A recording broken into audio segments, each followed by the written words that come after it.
Bonjour chers tous. Alors je suis venu faire quelques petites courses en Kembo et j'allais profiter de cette occasion pour féliciter et encourager le chef de l'État. J'ai envie de lui dire que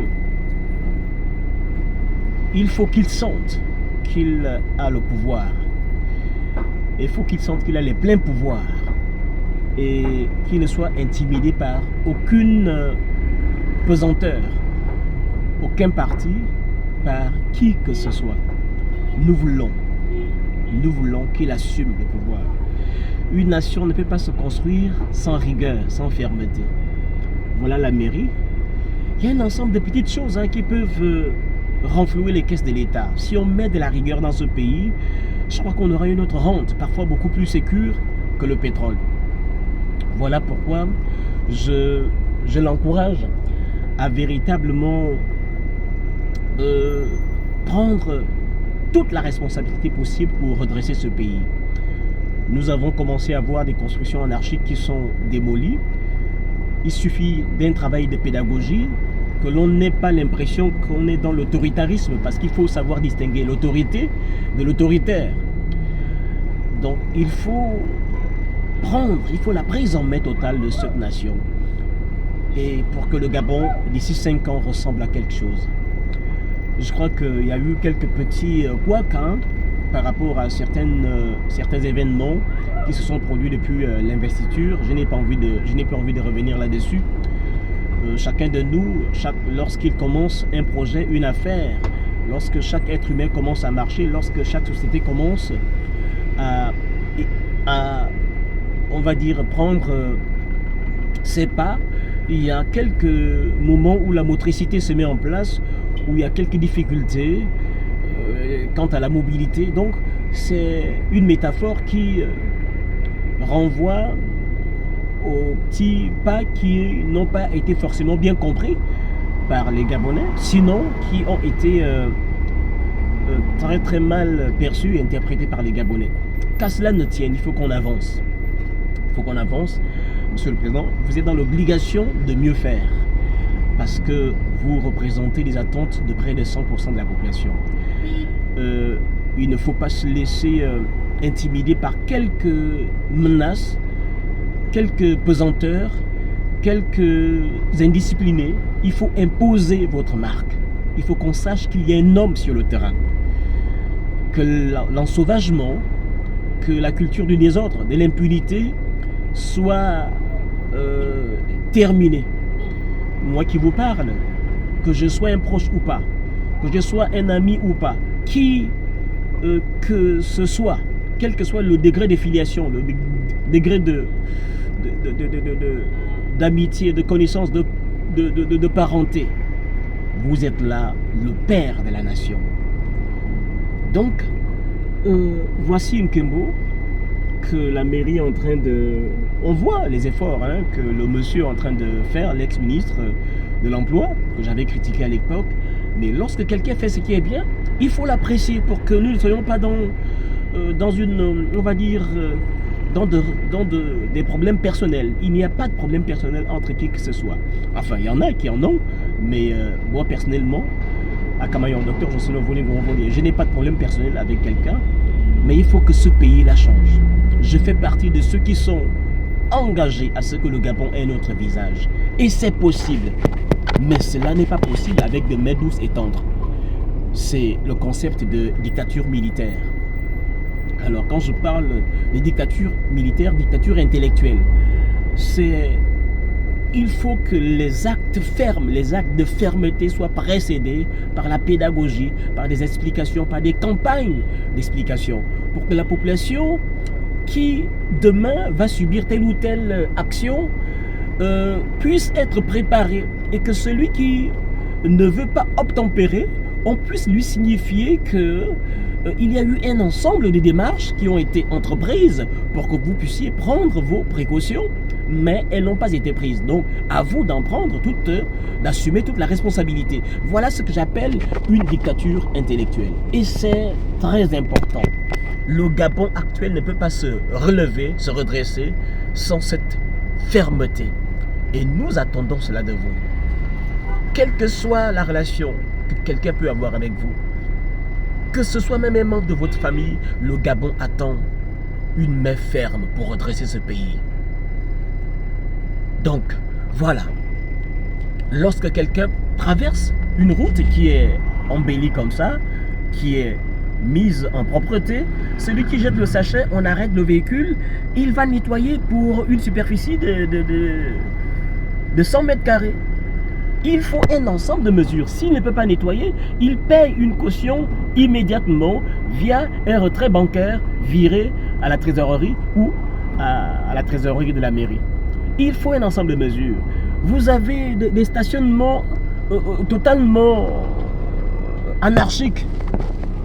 Il n'est pas normal, voilà, sur une voie pareille, que les véhicules soient garés à gauche et à droite. Ce n'est pas normal. Tout cela doit être organisé. Si un véhicule va garer plus d'une heure, il peut payer une taxe à la mairie via un retrait par carte bancaire ou bien par Airtel Money. Donc il y a un ensemble de ressources qui peuvent financer l'économie ou la reconstruction du Gabon. Il suffit de poser des questions. Voilà. Donc je pense que voilà des jeunes qui sont de manière temporaire recruter, ce qui peut les soulager et aussi les dégager d'un ensemble de tentations.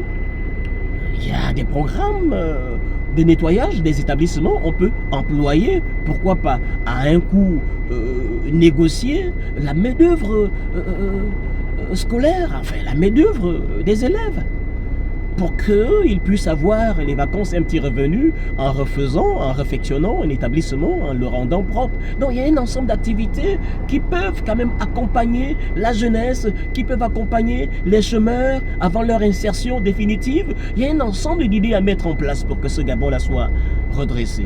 Moi je vous encourage à explorer tous ces pans-là. J'ai mis personnellement en place un fichier qui permet de faire des prélèvements par un moyen pour que la mécanique qu'on a connue par le passé, où des agents passent à gauche à droite prendre 500 000 francs via un certain nombre de mécanismes de corruption, j'ai proposé la mise en place d'un outil avec 2 pôles pour un prélèvement automatique pour renflouer les caisses de l'État. Donc il y a un ensemble d'incivilités lorsqu'elles sont sanctionnées, lorsqu'elles sont, on va dire, sanctionnées par de prélèvements, par un paiement, par des amendes. Je pense que le Gabon peut parfaitement se redresser sur 2 plans. Sur le plan moral, déjà, c'est refaire la mentalité des Gabonais. Et sur aussi le plan économique, c'est participer à renflouer les caisses de l'État par un ensemble d'incivilités, comme cela se passe par ailleurs, en Europe notamment. Voilà ce que j'allais donner ce matin comme message. Félicitations à la prise en main. Félicitations au dégagement de certaines artères, de certaines zones qui sont qui appartiennent à l'espace public, à la propriété publique. Il faut simplement anticiper ces casses-là, ces démantèlements-là, cet ensemble de réappropriation, cette réappropriation-là de l'État par une communication, par une pédagogie, pour que les personnes soient averties, renseignées, soient enseignées et se préparent à retrouver d'autres espaces où on les aura aménagés. Et quant à ceux qui ont déjà perçu de l'argent et qui n'auront pas pris des précautions pour construire, ou bien pour acheter une maison, ou bien pour aller louer ailleurs, elles sont totalement responsables. Donc, c'est ça un État. Un État ne peut pas fonctionner de manière anarchique. Vous avez un fonctionnaire qui va se mettre, pour aller chercher vos archives, un fonctionnaire, quelqu'un qui est naturellement payé, qui va vous demander 10, 15, 5 000 francs pour aller chercher un document. Il faut, on va dire, dénoncer ces choses-là. Il faut mettre un terme à un système de corruption, un système de prédation assis depuis près de 50 ans au Gabon. Je reviens prochainement avec non seulement les constructions anarchiques, mais aussi des propriétés qui ne sont pas justifiées. Vous avez des hommes et des femmes dans ce pays qui ont des propriétés qui ne peuvent pas être justifiées. on ne peut pas savoir de quelle manière, en fait, comment ils ont fait pour pouvoir bâtir de tels édifices. Et ça, il faut attaquer tous les ponts. J'avoue, je l'admets de manière progressive et de manière pédagogique. C'est ce que j'appelle une dictature intellectuelle. La fermeté précédée de la pédagogie.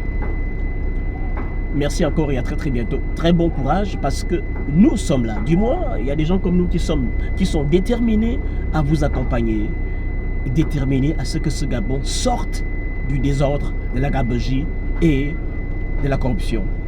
Merci et à très très bientôt. Je suis en train de rentrer chez moi, accompagner la jeunesse, les étudiants et vaquer à d'autres occupations. À très très bientôt. C'était à Camaillon sur Akon TV, la télévision du savoir-faire, autrement dit de la compétence, du mérite, la télévision du savoir-être, autrement dit l'exemplarité, la télévision du faire savoir, c'est ce que j'appelle la communication. Voilà. À très très bientôt sur Akon TV.